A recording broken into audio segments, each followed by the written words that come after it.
وللذين كفروا بربهم عذاب جهنم وبئس المصير إذا ألقوا فيها سمعوا لها شهيقا وهي تفور تكاد تميز من الغيظ كلما ألقي فيها فوج سألهم خزنتها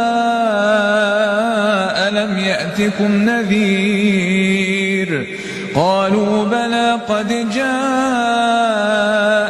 نذير فكذبنا وقلنا ما نزل الله من شيء إن أنتم إلا في ضلال كبير